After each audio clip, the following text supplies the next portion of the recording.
The heart monitor wasn't just beeping, it was screaming a flatline that echoed through the trauma bay like a death sentence. Dr. Sterling froze, the scalpel trembling in his hand, his ego finally outmatched by the catastrophic internal bleeding of the Marine on the table. Everyone watched the life drain out of the young soldier, accepting the inevitable. Everyone except the quiet, middle-aged nurse in the corner who had spent the last 3 months changing bedpans. She didn't look at the monitor. She looked at the wound, and when she stepped forward, snapping on fresh gloves with a terrifying precision, she didn't ask for permission. She gave an order. In that split second, the hospital staff realized they weren't looking at a nurse anymore. They were looking at a ghost from the sandbox, and she was about to go to war. Oakhaven General Hospital, located on the rainy outskirts of Seattle, was the kind of place where careers went to settle, not to soar. It was competent, clean, and utterly bureaucratic. For Evelyn Harper, that was the point. At 42, Evelyn was the definition of unremarkable. She wore scrubs that were a size too big, effectively hiding a frame that was wirier and more muscular than her co-workers assumed. Her hair, a mousy brown beginning to streak with premature grey, was always pulled back in a severe, no-nonsense bun. She spoke only when spoken to, usually to confirm a medication dosage or to assist a patient to the restroom.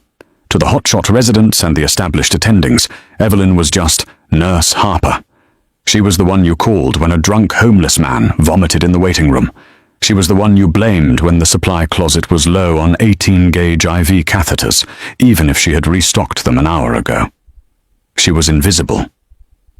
Harper, I asked for the chart on bed 4, not bed 5. Can you read, or are you just deaf? The voice belonged to Dr. Richard Sterling. Sterling was 35, handsome in a way that he was painfully aware of, and possessed the kind of arrogance that usually got people killed in the places Evelyn used to live. He was the head of the emergency department's night shift, a position he held because his father sat on the hospital board, not because of his bedside manner. Evelyn didn't flinch. She didn't even look up from the computer terminal where she was logging vitals. Bed 4 is Mrs. Gable, doctor. She's currently in radiology. Bed 5 is the abdominal pain you haven't assessed yet. I thought you might want that chart first. Sterling scoffed, snatching the clipboard from the desk. Don't think, Harper. It doesn't suit you, just fetch. He strode away, his white coat billowing like a cape. Beside Evelyn, a younger nurse named Sarah shook her head. Sarah was fresh out of nursing school, full of optimism and TikTok trends.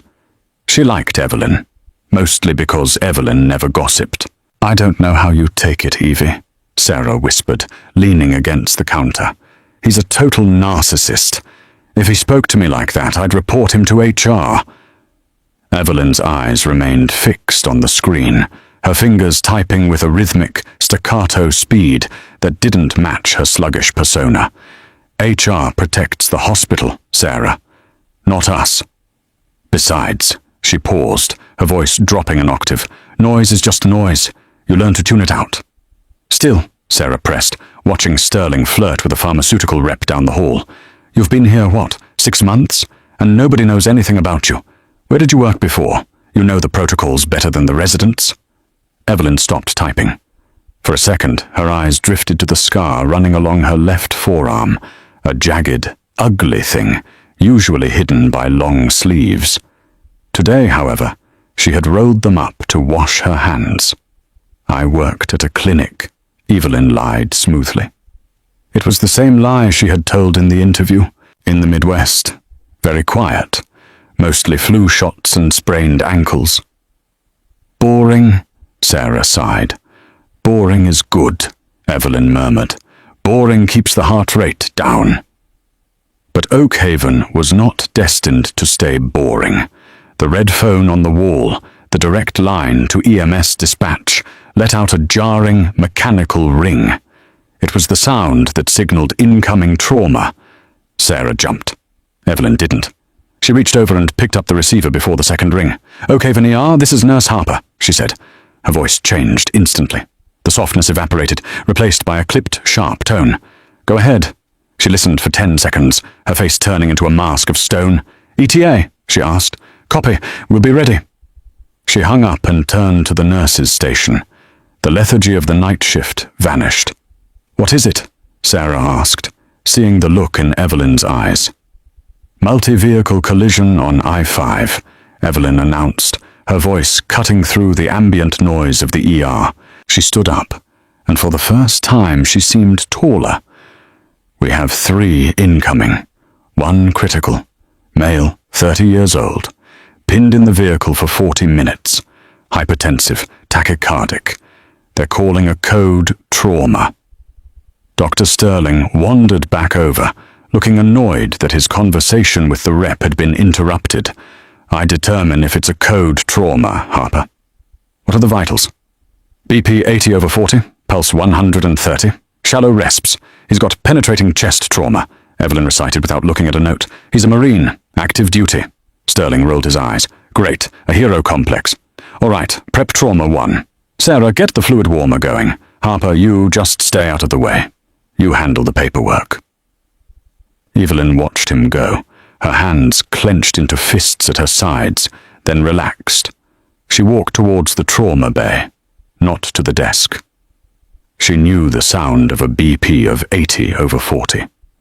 She knew what penetrating chest trauma meant for a soldier who had been pinned for nearly an hour. It meant bleeding. It meant chaos. And it meant Dr. Sterling was about to be tested in a way his father's money couldn't fix. The doors to the ambulance bay burst open with a pneumatic hiss, admitting a gust of cold, rain-soaked wind and the frantic shouting of paramedics. "Coming through! Move! Move!" The gurney rattled over the linoleum, surrounded by a swarm of EMTs. On top lay a man who looked less like a human and more like a wreckage. His uniform, Marines, desert camis, was cut open, soaked dark red. His face was pale, the color of wet ash, covered in grime and oil. "Patient is Jackson Miller, Sergeant, USMC," the lead paramedic shouted, sweating despite the cold, "impaled by a piece of rebar on the driver's side. We had to cut it to extract him, but a piece is still in the left upper quadrant. He blew a pupil on the ride over." Dr. Sterling stepped up, snapping on blue nitrile gloves. "All right, get him on the table, on my count. 1, 2, 3. They hefted the heavy soldier onto the trauma bed. Miller groaned, a guttural, wet sound that made Sarah flinch. "Airway is patent," Sterling announced, shining a penlight into Miller's eyes. "Left pupil sluggish. Breath sounds?" A resident, a nervous young man named Dr. Patel, pressed a stethoscope to Miller's bloody chest. "Diminished on the left. Crepitus. Maybe a hemothorax?" "Get a chest tube tray," Sterling barked, "and get me 2 units of O-neg, stat." Evelyn was standing in the back corner, exactly where she was told to be, but her eyes were scanning everything. She saw the way the Marine's chest wasn't rising symmetrically. She saw the distended veins in his neck, jugular venous distension. "It's not just a hemothorax," she thought. The muffled heart sounds, the narrowing pulse pressure.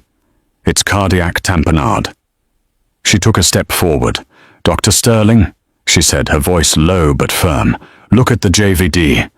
Check his heart sounds again." Sterling spun around, sweat beading on his forehead.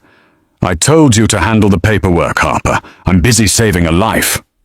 "He's in tamponade," Evelyn said, louder this time. "If you put a chest tube in without checking the pericardium, you're going to kill him. He needs a pericardiocentesis or a thoracotomy." Sterling laughed, a sharp, manic sound. "A thoracotomy? In the ER? Are you insane? I'm a board-certified physician. You wipe asses for a living. Step back or you're fired." He turned back to the patient. "Scalpel. Let's get this tube in." Evelyn watched as Sterling made the incision for the chest tube between the ribs. Blood spurted, dark and venous. The monitor began to beep faster, then the tone changed. The rhythm on the screen went chaotic. Ventricular fibrillation. "He's coding!" Dr. Patel screamed. "We lost a pulse!" "Start compressions!" Sterling yelled, panic finally cracking his voice. "Get the pads on him! Charge to 200. No, Evelyn shouted. The force of her voice stopped the room. You can't shock a heart that's being squeezed to death by its own blood. Compressions won't work if the heart can't fill. Security, Sterling roared, pointing at Evelyn with a bloody hand. Get this woman out of here. 2 burly security guards appeared at the door, looking uncertain. On the table, Sergeant Miller's body jerked with the force of the compressions Dr. Patel was administering, but the monitor showed a flatline now. Asystole. Stop compressions, Sterling said, defeated. He's gone. It's too much trauma. He is 30 years old, Evelyn said. She wasn't looking at Sterling. She was walking towards the table. The security guards moved to intercept her, but she shot them a look so terrifying, so full of raw, kinetic violence, that they instinctively froze. He is a Marine, Evelyn said, reaching the bedside. She shoved Dr. Patel away with a hip check that nearly knocked the resident over. And he is not dying today because you're too arrogant to cut him open. Don't touch him, Sterling shrieked. I'm calling the police. Evelyn ignored him. She looked at the tray of instruments. It was a mess. She grabbed a fresh scalpel, holding it not like a pencil, but like a weapon. Time of death, Sterling began to say, looking at the clock. Not yet, Evelyn hissed. She ripped the surgical drape off the Marine's chest. She didn't hesitate. She didn't tremble. With a single fluid motion, she sliced horizontally across the sergeant's chest, right at the 5th intercostal space. The room gasped. This was surgery. This was major surgery. This was something only a trauma surgeon did, and usually only in an operating room with a full team. Evelyn Harper, the nurse who changed bedpans, just cut a man's chest open in the middle of the ER. Retractor, she commanded. She didn't ask. She held out her hand without looking. Sarah, trembling, instinctively slapped the metal rib spreader into Evelyn's hand. Evelyn cranked the ribs apart. The sight was gruesome, but Evelyn's face was serene. She reached her hand inside the man's chest. What is she doing? Patel whispered, horrified. She's cross-clamping the aorta, Sterling whispered back, his face pale. He recognized the technique. He had read about it in textbooks. He had never seen anyone do it. Evelyn's hand was deep inside the thoracic cavity. She found the descending aorta and pinched it shut against the spine to stop the bleeding below the waist and prioritize blood flow to the brain and heart. With her other hand, she saw the pericardium. The sac around the heart was purple and bulging. Tamponade. I was right. She grabbed a pair of scissors and snipped the sac. Whoosh! Old, dark blood gushed out, relieving the pressure. Beneath her hand, the Marine's heart, which had been still, gave a sudden, weak flutter. Evelyn reached in and grabbed the heart with her bare, gloved hand. She began to squeeze, rhythmic, hard, manual cardiac massage. EPI, she barked. 1 milligram, IV push, now. Sarah scrambled for the crash cart, pushing EPI. Come on, Marine, Evelyn whispered, her face inches from the open chest cavity. You didn't survive Fallujah to die in a rainstorm in Seattle. Hoorah! She squeezed the heart again, and again. The monitor let out a single beep, then another, then a rhythm. Sinus rhythm, Patel gasped. We have a pulse! We have a pulse! Evelyn didn't stop. She looked up, her eyes locking onto Sterling's. Her face was splattered with droplets of blood. He needs the OR, she said, her voice flat and terrifyingly calm. Now! Or do I have to finish this here? Sterling stood there, his mouth agape, his world view shattering in real time. The nurse, standing over the patient, held the Marine's life in her hands, literally, and everyone in the room knew that the woman in the oversized scrubs was the only reason Jackson Miller was still alive. Get the transport team, Sterling stammered. Evelyn didn't let go of the aorta. She climbed onto the gurney, straddling the patient's legs to keep her hands inside his chest as they began to move. As they wheeled him out, the security guard looked at Sarah. Who the hell is she? Sarah looked at the trail of blood and the empty spot where Evelyn had stood. "I have no idea," Sarah whispered, "but she's definitely not just a nurse." The silence that followed the elevator doors closing was heavier than the lead aprons in radiology. The emergency room at Oakhaven General, usually a cacophony of ringing phones, beeping monitors, and distant sirens, had fallen into a state of shocked paralysis. Dr. Richard Sterling was the first to break it. He ripped his gloves off, throwing them violently into a biohazard bin. The snap of the latex sounded like a gunshot. "Call the police!" he barked at Sarah, his face flushed a mottled, ugly red. "Right now! That woman just assaulted a patient. She practiced medicine without a license. She just murdered a United States Marine in my trauma bay." Sarah stood frozen near the crash cart, her hands trembling. She looked at the bloody instruments on the tray, the retractor, the scalpel, and then at the empty space where Evelyn Harper had stood. "But she got a pulse, Doctor. The monitor. It came back. That was a reflex," Sterling shouted, his voice cracking, a dying heart spasm. "She cut him open like a butcher. Do you understand the liability here? If he dies, and he will die, this hospital is finished. I am finished if I don't distance myself from this insanity immediately." He stormed over to the desk, snatching the phone from the unit secretary, a terrified woman named Linda. "Get me Security Chief Miller, then get me the police. And page Dr. Holloway. Tell him we have a rogue employee who has gone psychotic in the ER." 10 minutes later, Oakhaven was a crime scene. 2 police officers, Deputies Reynolds and Kovac, stood by the nurses' station, notebooks out, looking bewildered. Sterling was spinning a narrative that made him look like a helpless victim of a deranged madwoman. "She just snapped," Sterling was saying, gesturing wildly. "I was following ACLS protocols. We were running the code perfectly. Then she pushed a resident, threatened security, and sliced the patient open. It was barbaric. I've never seen anything like it." At that moment, the elevator dinged. The doors slid open, and Evelyn Harper walked out. She wasn't alone. She was flanked by 2 hospital security guards who looked unsure of whether to hold her arms or salute her. Her scrubs were stained dark crimson from the chest down. Her hands were washed, raw and pink from scrubbing, but there was a smear of blood on her jawline she had missed. She didn't look like a criminal. She looked exhausted. "There she is!" Sterling pointed an accusing finger. "That's her! Arrest her!" Deputy Reynolds stepped forward, his hand resting on his belt. "Ma'am, step away from the guards. Turn around and place your hands behind your back." Evelyn stopped. She looked at the officers, assessing them with the same detached calculation she had used on the dying Marine. "I'm not resisting," she said calmly, "but you might want to wait 5 minutes before you cuff me." "And why is that?" Reynolds asked, pulling out his handcuffs. "Because the chief of trauma is right behind me," Evelyn said, nodding towards the elevator. As if on cue, the doors opened again. Dr. Marcus Holloway stepped out. Holloway was a legend at Oakhaven, a silver-haired thoracic surgeon who had seen everything from freeway pile-ups to gang shootings. He was still wearing his surgical gown, stripped to the waist but splattered with blood. He looked tired, his shoulders slumped, but his eyes were sharp. "Dr. Holloway!" Sterling rushed forward, eager to cement his allyship. "I am so sorry you had to clean up this mess.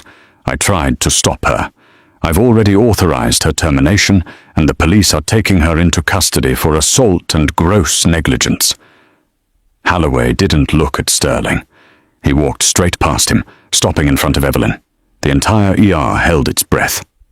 Holloway stared at the nurse, the woman who emptied catheters and stocked shelves. He looked at her blood-soaked scrubs. He looked at her steady hands. "The patient?" Sterling pressed, sensing the silence was stretching too long.